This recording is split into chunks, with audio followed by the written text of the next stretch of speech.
16 मार्च का पेपर रहेगा कक्षा 9वीं का विज्ञान विषय का। तो विज्ञान विषय का अगर पूरा पेपर छापना हो वार्षिक परीक्षा का तो इस वीडियो को आप लास्ट तक ज़रूर देखिएगा। चलिए बच्चों, तो यहाँ पर हम बिना देर के स्टार्ट करते हैं पहले क्वेश्चन से। देखिए, सबसे पहले हम देखते हैं, ये पूरा क्वेश्चन पेपर है जो कि हम सोल्व करने वाले हैं। A to Z प्रश्नों के आंसर हम यहाँ से लगाने वाले हैं। इस पूरे क्वेश्चन पेपर का हम सॉल्यूशन यहाँ पर देखने वाले हैं। A to Z प्रश्नों के आंसर मैं आप लोगों को बताने वाला हूँ। तो सभी विद्यार्थी चैनल को सब्सक्राइब कर लीजिएगा, क्योंकि ऑल सब्जेक्ट के पेपर सेट वाइज आपको मिलने वाले हैं। सभी ज़िले के लिए सभी जितने भी हमारे विद्यार्थी हैं जो कक्षा 9वीं में रह के अध्ययन कर रहे हैं और अपने बेहतर परिणाम के लिए यहाँ पर इस चैनल पर आए हैं, तो आपको चिंता करने की आवश्यकता नहीं है। आइए बच्चों, यहाँ पर हम देखते हैं प्रश्न क्रमांक पहले से। सभी क्वेश्चन के आंसर आपको यहाँ पर मिलेंगे। क्वेश्चन नंबर पहला देखिएगा, क्या है? सही विकल्प का चयन करके लिखना है। निम्न में कौन सा भौतिक परिवर्तन नहीं है? तो देखिए, भौतिक परिवर्तन क्या नहीं है? लोहे में जंग लगना। लोहे में जंग लगना भौतिक परिवर्तन नहीं है। मैग्नीशियम परमाणु का इलेक्ट्रॉनिक विन्यास है। तो मैग्नीशियम परमाणु का इलेक्ट्रॉनिक विन्यास है, तो 2,8,2 आंसर आपका इसमें होगा। लिख के रख लीजिएगा। दो अस्थियां आपस में जुड़ी होती है। तो दो अस्थियां आपस में जो जुड़ी होती है वो कंडरा द्वारा जुड़ी होती है, जिसे हम टेंडन भी कहते हैं। अगला क्वेश्चन, वेग का मात्रक होता है। तो वेग का जो मात्रक होता है ms1। अगला क्वेश्चन, कार्य करने की दर को कहते हैं। तो इसका आंसर हो जाएगा आपका ऊर्जा। कार्य करने की दर को कहते हैं ऊर्जा कहा जाता है। और निम्न में से रबी की फसल कौन सी है? तो रबी की फसल जो होगी वो हो जाएगी गेहूं। और धान, मक्का, सोयाबीन ये खरीफ की फसलें हैं। याद रखिएगा। इंग्लिश मीडियम वाले बच्चे सेम टू सेम आंसर लगा लेंगे। इंग्लिश में सेम आंसर होंगे। यहाँ पर आपका वीट हो जाएगा, गेहूं। यहाँ पर आगे आप बात करें सभी प्रश्नों की, तो एक से एक वीडियोस के माध्यम से हम आपकी बेहतर तैयारी करवाएंगे। क्वेश्चन क्रमांक हमारे बच्चों का दूसरा है, रिक्त स्थानों की पूर्ति कीजिए। बर्फ का गलनांक होता है 273 के होता है। 273 इसमें आप लिखेंगे 273 के होता है। कोलाइडी विलियन प्रभाव दर्शाता है। तो कोलाइडी विलियन जो प्रभाव दर्शाता है इसमें लिख देंगे आप ब्राउनी आपका आंसर हो जाएगा। परमाणु त्रिज्या को में मापा जाता है। तो परमाणु त्रिज्या को में मापा जाता है एंगस्ट्रॉम आंसर होगा आपका। परमाणु में उदासीन कण होता है। तो परमाणु में जो उदासीन कण होता है उसका नाम होता है न्यूट्रॉन। पौधों में गैसों का आदान प्रदान के द्वारा होता है। तो ये होता है रंध्र के द्वारा। रंध्र इसमें आंसर हो जाएगा, जिसे हम स्टोमेटा भी कह सकते हैं। ध्वनि खालिस्तान में संचरित नहीं हो सकती, निर्वात, इसमें आ जाएगा निर्वात। ये रहे हमारे इंग्लिश मीडियम वाले बच्चों के लिए। उसके बाद में यहाँ पर हम सत्याफत्य देखेंगे। देखिए, यहाँ पर आपको आंसर में क्या लिखना है? सत्याफत्य ऐसे लिखना है। मैं राइट का निशान लगाऊंगा मतलब सत्य, और जहाँ कट का निशान लगाऊंगा वहाँ पर आपको असत्य लगाना है, असत्य लिखना है। ऐसे कट का निशान नहीं लगा कर जाना है, पर आपको समझाने के लिए लगा रहे हैं। यहाँ पर देखिएगा, तीसरा प्रश्न है, निम्नलिखित कथनों के सत्य असत्य लिखिए। मिश्रण का गलनांक निश्चित होता है, असत्य लगाएंगे, असत्य ये लिखेंगे यहाँ पर, है ना, कट लगा दिया है मतलब असत्य लिखना है। लोहे में जंग लगना भौतिक परिवर्तन है, असत्य। ओडोमीटर वाहन की दूरी मापता है, सत्य। दाब का एसआई मात्रक पास्कल है, सत्य। एक kWh एक यूनिट के बराबर होता है, असत्य। साहीवाल गाय की विदेशी नस्ल है, तो इसका आंसर सत्य हो जाएगा।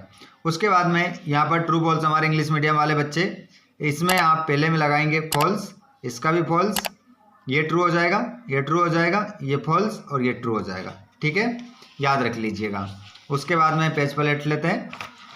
उसके बाद में आपको अगला क्वेश्चन भी बताऊंगा। तो यहाँ पर हम देखेंगे हमारी जो जोड़ी है इसको सही हम देखेंगे।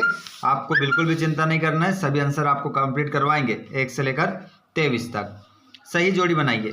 कार्बन डाइऑक्साइड तो शुष्क बर्फ, ब्रोमीन तो इसको आप मिलाएंगे अधातु, एक अश्व शक्ति 746 वाट, दाब, प्रणोद, प्रति ध्वनि तीव्रता का मात्रक डेसिबल, कड़कनाथ मुर्गा। इंग्लिश मीडियम वाले बच्चे जो हमने हिंदी मीडियम में बताया सेम टू सेम जोड़ी मिलाएंगे, सेम टू सेम, कुछ भी नहीं करना है। और उसके बाद में यहाँ पर आपका एक शब्द में उत्तर देना है। तो यहाँ पर हम देख लेंगे क्या हो जाएगा। एक शब्द में या एक वाक्य में उत्तर देना है। जल का क्वथनांक बिंदु लिखिए। तो 100 डिग्री सेल्सियस, 100 डिग्री सेल्सियस आपका आंसर होगा। तत्व को परिभाषित कीजिए। एक ही प्रकार के कणों से मिलकर बना पदार्थ, एक ही प्रकार के कणों से मिलकर बना पदार्थ। त्वरण का एसआई मात्रक लिखिए।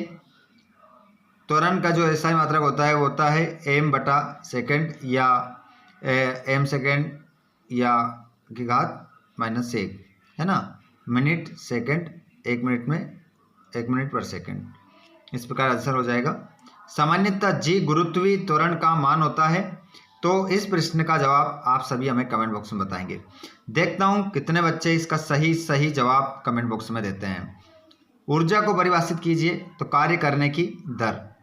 सामान्यतः मनुष्य की सर्वथा परास होती है 20 हर्ट्ज से 20,000 हर्ट्ज। इंग्लिश मीडियम वाले बच्चे अपने यहाँ पर 1 वर्ड वाले क्वेश्चन यहाँ पर आप देख लेंगे, अच्छे से इनको करिएगा कंप्लीट।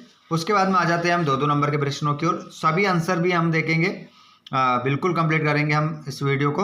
यहाँ पर देखिएगा, उदर्वपातन को परिभाषित कीजिए। समपीड्यता किसे कहते हैं? तत्व और यौगिक में कोई दो अंतर। कोलाइडी विलियन के 2 गुण। परमाणु को परिभाषित कीजिए। अणु से आप क्या समझते हैं? आगे देख सकते हैं, एल्यूमिनियम परमाणु का इलेक्ट्रॉनिक विन्यास लिखिए। रदरफोर्ड के परमाणु मॉडल की कोई 2 कमियां लिखिए। लाइसोसोम के कार्य लिखिए। माइटोकॉन्ड्रिया को कोशिका का बिजली घर क्यों कहते हैं? या न्यूरॉन का नामांकित चित्र बनाइए। इस प्रकार सभी क्वेश्चन हम देख रहे हैं यहाँ पर। आगे देखिएगा, आंसर भी देखेंगे। ऐसा नहीं क्वेश्चन समझा के आपको और बस पागल बनाने का काम नहीं है, आंसर भी आपको बताएंगे। आंसर आपको नहीं याद है तो आप कर लीजिएगा। एक समान गति क्या है? औसत चाल को परिभाषित कीजिए। जड़त्व को परिभाषित कीजिए तथा जड़त्व की 2 अवस्थाएं लिखिए। न्यूटन का गति संबंधी तृतीय नियम लिखिए तथा एक उदाहरण दीजिए। आगे देख सकते हैं, गुरुत्वाकर्षण का सर्वात्रिक नियम लिखिए। द्रव्यमान और भार में अंतर स्पष्ट कीजिए। 1 जूल कार्य को परिभाषित कीजिए। 1 वॉट शक्ति को परिभाषित कीजिए। अनुप्रस्थ तरंगों व अनुदैर्ध्य तरंगों में कोई 2 अंतर। उसके बाद अनुरण किसे कहते हैं? इसे कैसे कम किया जा सकता है? मिश्रित खेती को परिभाषित कीजिए। और या फसल चक्र से आप क्या समझते हैं? उसके बाद में भी क्वेश्चन देख सकते हैं। ये यहाँ पर क्वेश्चन है आपके सारे, आंसर भी हम देखने वाले जस्ट अभी। निम्नलिखित के रासायनिक सूत्र लिखिए। तो इनके रासायनिक सूत्र बताना है। इंग्लिश मीडियम वाले इंग्लिश में देखते रहे। और यहाँ पर अथवा वाला है, यौगिकों में विद्यमान तत्वों के नाम लिखिए। तो इनके नाम लिखना है। उसके बाद में हृदय पेशी का नामांकित चित्र बनाकर इसका कोई एक कार्य लिखिए। और यहाँ पर रेखित पेशी या अरेखित पेशी में कोई 3 अंतर बताना है। दूरी और विस्थापन में कोई 3 अंतर बताना है। और चाल और वेग में कोई 3 अंतर यहाँ पर बताने हैं। उसके बाद में यहाँ पर देखते हैं हम अगले क्वेश्चन की ओर। यहाँ पर देखेंगे, आप देखिए क्या ज़बरदस्त क्वेश्चन पेपर है। पूरा यदि आपने लगा लिया तो पूरे नंबर आपके ही आएंगे। समस्थानिक को परिभाषित कीजिए। समस्थानिकों के कोई 3 अनुप्रयोग लिखिए। निम्न परमाणुओं की परमाणु संरचना का आरेख बनाइए। देख सकते हैं आप, स्क्रीनशॉट ले लेना। PDF का मिलेगा, वीडियो के लास्ट में मैं आपको बता दूंगा। ये पूरा क्वेश्चन पेपर है, आप देख सकते हैं, स्क्रीनशॉट ले सकते हैं। जंतु कोशिका का पादप कोशिका का नामांकित चित्र। जंतु कोशिका और पादप कोशिका में कुछ 4 अंतर। न्यूटन के गति के द्वितीय नियम की गणितीय गणना कीजिए। जब कोई गतिशील बस अचानक रुकती है तो आप आगे की ओर झुक जाते हैं, और जब विराम अवस्था में गतिशील होती है तो पीछे की ओर हो जाते हैं, क्यों? अब आंसर देख लेते हैं हम 6 से लेकर तो 23 तक आंसर हम देखेंगे। उससे पहले यदि आपने यहाँ से आपके 100% क्वेश्चन आने वाले हैं। अगर इसी प्रकार आप चाहते हैं कि वीडियो आपको मिले तो चैनल को जरूर सब्सक्राइब कीजिएगा बच्चों, ताकि नेक्स्ट क्लास का वीडियो आपके पास सबसे पहले पहुँच सके। आइए तो बढ़ते हम पहले जो हमारा छठा क्वेश्चन है उसके आंसर से अथवा सही आंसर हम देखेंगे ताकि हमारी बेहतर तैयारी हो सके। तो चलिए, वीडियो को अभी तक जिसने लाइक नहीं किया है एक बार वीडियो को लाइक कर दें और शेयर कर दें अपने दोस्तों को वीडियो को, ताकि सभी तक ये वीडियो पहुंच सके और सभी बच्चे अपनी बेहतर तैयारी कर सके। चलिए तो हम बिना देर के स्टार्ट करते हैं पहले क्वेश्चन से। क्वेश्चन नंबर 6 है जिसका आंसर हम देखने वाले हैं यहाँ पर। उदर्वपातन को परिभाषित कीजिए। तो उदर्वपातन वे प्रक्रिया है जिसमें कोई ठोस पदार्थ बना द्रव अवस्था में बदले सीधे गैस अवस्था में परिवर्तित हो जाता है। इसी प्रकार गैस को ठंडा करने पर वह बिना द्रव में बदले सीधे ठोस में बदल जाती है। छठे का अथवा वाला भी आप देख लो। अथवा वाला भी समपीड्यता किसे कहते हैं? यहाँ पर क्वेश्चन नंबर अथवा है, अथवा छठे का अथवा वाला समपीड्यता किसे कहते हैं? तो इसका आंसर आप लगाएंगे। समपीड्यता किसी पदार्थ का वह गुण है जिसके कारण उस पर दबाव डालने पर उसके आयतन में कमी आती है। गैसों में ये गुण सबसे अधिक होता है जबकि ठोसों में नगण्य होता है। 7वां क्वेश्चन, तत्व और यौगिक में कोई दो अंतर बताना है। तो यहाँ पर हम तत्व और यौगिक में दो अंतर देखेंगे। तो यहाँ पर पहला अंतर आप स्क्रीन पर देखेंगे। तत्व एक ही प्रकार के परमाणुओं से मिलकर बने होते हैं। यौगिक दो या दो से अधिक तत्वों के निश्चित अनुपात में मिलने से बनते हैं। दूसरा अंतर, तत्वों को भौतिक या रासायनिक विधियों द्वारा सरल पदार्थों में विभाजित नहीं किया जा सकता और यौगिकों को रासायनिक विधियों द्वारा उनके घटक तत्वों में अलग किया जा सकता है। अब हम 7वें का तत्व वाला देखेंगे, कोलाइडी विलयन के दो गुण। तो इसके दो गुण देखेंगे हम। ये एक समांगी मिश्रण है, पहला गुण हो जाएगा। इसके कणों का आकार इतना छोटा होता है कि इन्हें नग्न आंखों से नहीं देखा जा सकता, लेकिन वे प्रकाश की किरण को फैला देते हैं। क्वेश्चन नंबर 8वां देखेंगे अब हम। 8वां, परमाणु को परिभाषित कीजिए। तो परमाणु किसी तत्व की सबसे छोटी इकाई है जो रासायनिक रूप से अविभाज्य है और रासायनिक अभिक्रिया में भाग लेती है। यह इलेक्ट्रॉन, प्रोटॉन और न्यूट्रॉन जैसे उप परमाणविक कणों से बना होता है। हालांकि हाइड्रोजन एक परमाणु में न्यूट्रॉन नहीं होता है। इसका 8वें का तत्व वाला, अणु से आप क्या समझते हैं? तो इसका आंसर भी आप देख लो। अणु दो या दो से अधिक परमाणुओं का एक समूह है जो रासायनिक बंधों द्वारा एक साथ दृढ़ता से जुड़ा होता है। ये पदार्थ का सबसे छोटा कण है जो प्रकृति में स्वतंत्र अवस्था में पाया जा सकता है। अगला क्वेश्चन है, एल्यूमिनियम परमाणु का इलेक्ट्रॉनिक विन्यास लिखिए। तो इसका आंसर देखेंगे। एल्यूमिनियम जिसे हम Al का परमाणु क्रमांक 13 होता है, इसका इलेक्ट्रॉनिक विन्यास 283 है, जिसका अर्थ है कि इसकी पहली कक्षा में 2 इलेक्ट्रॉन, दूसरी कक्षा में 8 इलेक्ट्रॉन और तीसरी कक्षा में 3 इलेक्ट्रॉन होते हैं। 9वें तत्व वाला भी आप देख लो। पूरा क्वेश्चन पेपर हम हल करने वाले हैं। रदरफोर्ड के परमाणु मॉडल की 2 कमियां बताइए। तो यहाँ पर देखिए, रदरफोर्ड के परमाणु मॉडल की 2 प्रमुख कमियां निम्नलिखित है। तो पहली कमी यहाँ पर हम देखेंगे, परमाणु के स्थायित्व की व्याख्या नहीं। ये मॉडल ये नहीं समझा जा सका कि इलेक्ट्रॉन नाभिक के चारों ओर चक्कर लगाते हुए स्थायी रूप से कैसे रह सकते हैं।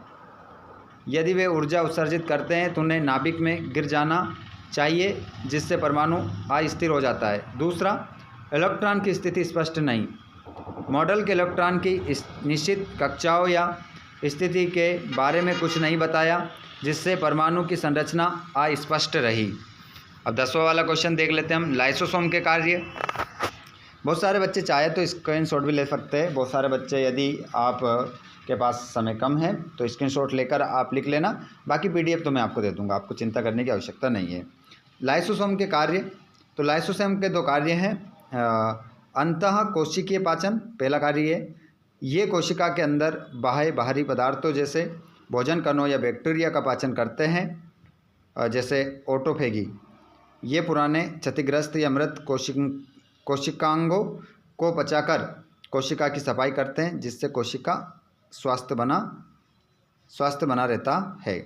अथवा वाला देख लो, माइटोकॉन्ड्रिया को कोशिका का बिजली घर क्यों कहते हैं? तो इसको देख लीजिए, माइटोकॉन्ड्रिया को कोशिका का बिजली घर कहते हैं क्योंकि ये कोशिका के लिए ऊर्जा का उत्पादन करता है। बस इतना ही आपको लिखना है। उसके बाद में आ जाता है 11वां क्वेश्चन, उत्तक को परिभाषित कीजिए। तो किसी जीव के शरीर में कोशिकाओं के समूह को उत्तक कहते हैं जिनकी उत्पत्ति एक समान हो तथा वे एक विशेष कार्य करती हो। अधिकांशतः उत्तकों का आकार एवं आकृति एक समान होती है। कोशिकाएं मिलकर उत्तक का निर्माण करती है। उत्तक में समान संरचना और कार्य होते हैं। इसका 12वां वाला, एक समान गति क्या है? क्वेश्चन आप पेपर में देख ही चुके हैं, आंसर हम देख रहे हैं। तो यहाँ पर देखिए, जब कोई वस्तु एक सीधे रेखा में चलती है और समान समय अंतराल में समान दूरी तय करती है तो उसकी गति को एक समान गति कहते हैं। बस इतना ही लिखना है। उसके बाद में अत्व वाला, त्वरण शून्य अत्व वाला है, औसत चाल को परिभाषित कीजिए। औसत चाल को यहाँ पर हम परिभाषित करेंगे तो आंसर देखेंगे। औसत चाल किसी वस्तु द्वारा तय की गई कुल दूरी को उस दूरी को तय करने में लगे कुल समय में विभाजित करने पर प्राप्त होती है। बस इतना ही आपको लिखना है। 13वां क्वेश्चन, जड़त्व को परिभाषित कीजिए या जड़त्व की दो अवस्थाएं लिखिए।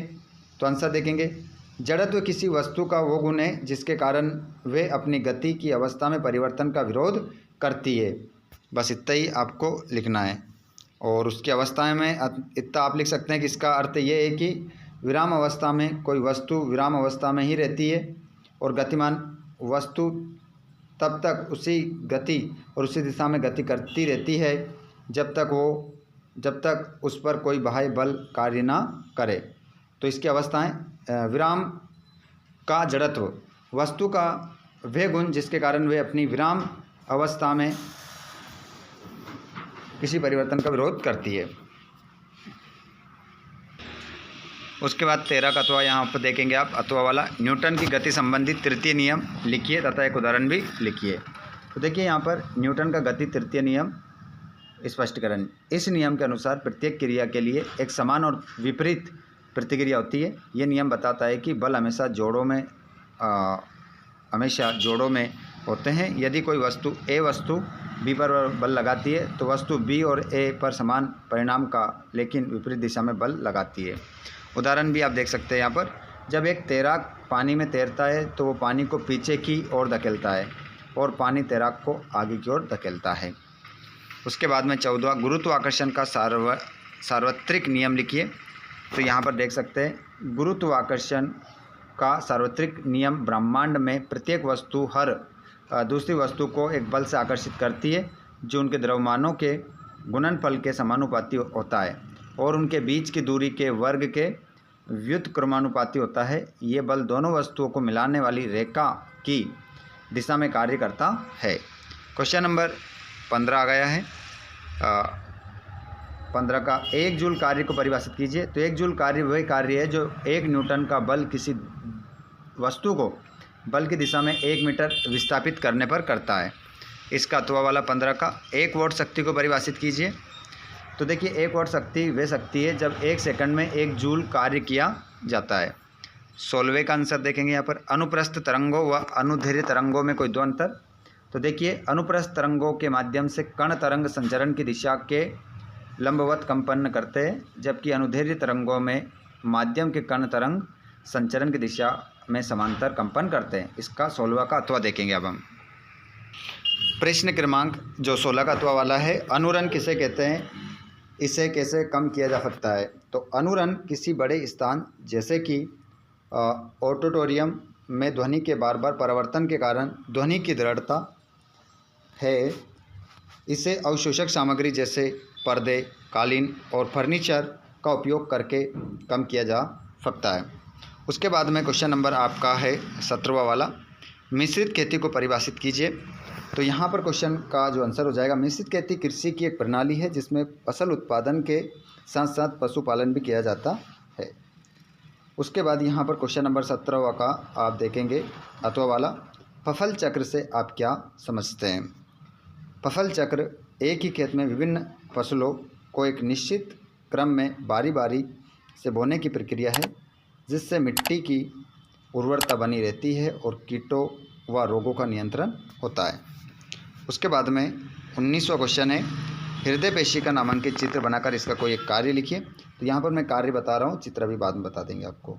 इसी वीडियो के लास्ट में आपको चित्र इसका मिल जाएगा। यहाँ पर इसका कार्य आप देखेंगे तो हृदय पेशी का मुख्य कार्य हृदय को लयबद्ध रूप से संकुचित और शिथिल करना है, जिससे शरीर के सभी भागों में रक्त पंप होता है। उसके बाद में क्वेश्चन नंबर 20वां था, दूरी और विस्थापन में कोई 3 अंतर। यहाँ पर दूरी और विस्थापन के बीच मुख्य जो अंतर है उसको हम देखेंगे। दूरी एक अदिश राशि है जबकि विस्थापन एक सदिश राशि है। पहला अंतर कंप्लीट होगा। यहाँ पर दूरी हमेशा धनात्मक होती है जबकि विस्थापन धनात्मक, ऋणात्मक या शून्य हो सकता है। दूरी पथ पर निर्भर करती है जबकि विस्थापन केवल प्रारंभिक और अंतिम स्थिति पर निर्भर करता है। उसके बाद में इसका अथवा वाला चाल और वेग में 3 अंतर। तो चाल एक अदिश राशि है जबकि वेग एक सदिश राशि है। चाल किसी भी दिशा में तय की गई दूरी की दर है जबकि वेग एक विशिष्ट दिशा में विस्थापन की दर है। चाल हमेशा धनात्मक होती है जबकि वेग ऋणात्मक, धनात्मक या शून्य हो सकता है। उसके बाद में क्वेश्चन नंबर जो आपके बच रहा है वो अब हम देखते हैं। प्रश्न नंबर 18 हमने नहीं देखा था। निम्नलिखित के रासायनिक सूत्र लिखना था। तो ये रासायनिक सूत्र देख सकते हैं। सोडियम ऑक्साइड का जो सूत्र हो जाएगा वो Na2O हो जाएगा, और एल्यूमिनियम क्लोराइड का जो सूत्र है उसको भी आप देख लेंगे। यहाँ पर AlCl3 हो जाएगा, और कैल्शियम कार्बोनेट का सूत्र CaCO3 हो जाएगा। उसके बाद में इसका अथवा वाला भी आप यहाँ पर देख लेंगे। ये यहाँ पर भुजा हुआ चूना का सूत्र CaO, कैल्शियम और ऑक्सीजन, और हाइड्रोजन ब्रोमाइड तो HBr हो जाएगा, और पोटेशियम सल्फेट का जो सूत्र होगा K2S4 हो जाएगा। एक क्वेश्चन और था आपका, रेखित और अरेखित पेशी में अंतर। तो इसका आंसर भी आप देख लेंगे। अंतर यहाँ पर रहेगा, बेलनाकार और अशाखित होती है। कौन? तरकू के आकार की होती है। यहाँ पर देख सकते हैं रेखित पेशी और अरेखित पेशी दोनों ही अंतर। यहाँ पहला अंतर स्पष्ट हो गया है। केंद्रक बहुकेंद्रीय होती है रेखित, और एक केंद्रीय होती है कौन? अरेखित। इसमें एक अंतर वो देखेंगे। कार्य प्रणाली तो ये ऐच्छिक होती है, इच्छा शक्ति से नियंत्रित होती है, और ये अनैच्छिक होती है, इच्छा शक्ति से नियंत्रित नहीं होती है। प्रश्न नंबर 21 का जो आंसर था वो ये था, समस्थानिक को परिभाषित कीजिए। समस्थानिकों के कोई 3 अनुप्रयोग लिखिए। तो यहाँ पर देख सकते हैं समस्थानिक एक ही तत्व के परमाणु होते हैं जिनकी परमाणु संख्या समान होती है, लेकिन न्यूट्रॉन की संख्या भिन्न होने के कारण परमाणु द्रव्यमान अलग अलग होता है। उदाहरण के लिए कार्बन के 3 समस्थानिक, कार्बन 12, कार्बन 13 और कार्बन 14। उसके बाद में इसके 3 अनुप्रयोग देख सकते हैं आप, चिकित्सा, पुरातत्व और परमाणु ऊर्जा। तीनों के स्क्रीनशॉट ले लेना अच्छे से।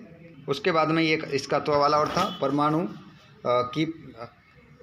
की परमाणु संरचना का आरेख बनाइए। तो यहाँ पर आप देख सकते हैं, ये इनका स्क्रीनशॉट ले लेना आप और अच्छे से लिख लेना अपनी कॉपी में। एक प्रश्न और था, जंतु कोशिका या पादप कोशिका में अंतर। तो यहाँ पर देख सकते हैं जंतु कोशिका और पादप कोशिका में अंतर है। ये देख सकते हैं पादप कोशिका में कोशिका भित्ति होती है जबकि जंतु कोशिका में यह अनुपस्थित होती है। पहला अंतर, पादप कोशिकाओं में क्लोरोप्लास्ट होते हैं जबकि जंतु कोशिकाओं में नहीं होते हैं। पादप कोशिकाओं में एक बड़ी केंद्रीय रिक्तिका होती है जबकि जंतु कोशिकाओं में छोटी रिक्तिकाएँ होती है या वे अनुपस्थित होती है। इतने अंतर इसमें काफ़ी है। उसके बाद में अगला क्वेश्चन 23वां जो था, न्यूटन के गति के द्वितीय नियम की गणितीय गणना के कारण।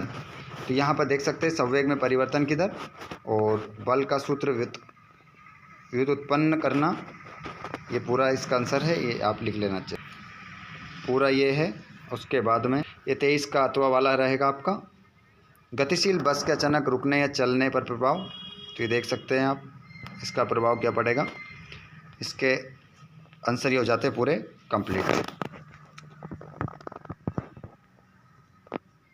6 से लेकर 23 तक संपूर्ण सॉल्यूशन आपको मिल गया है। 1-2 चित्र जो बच रहे हैं वो सॉल्यूशन के साथ आपको वीडियोस की जो डिस्क्रिप्शन है इसमें आपको मिल जाएंगे। चित्र आप वहाँ से डाउनलोड कर लेना और देख लेना उनको।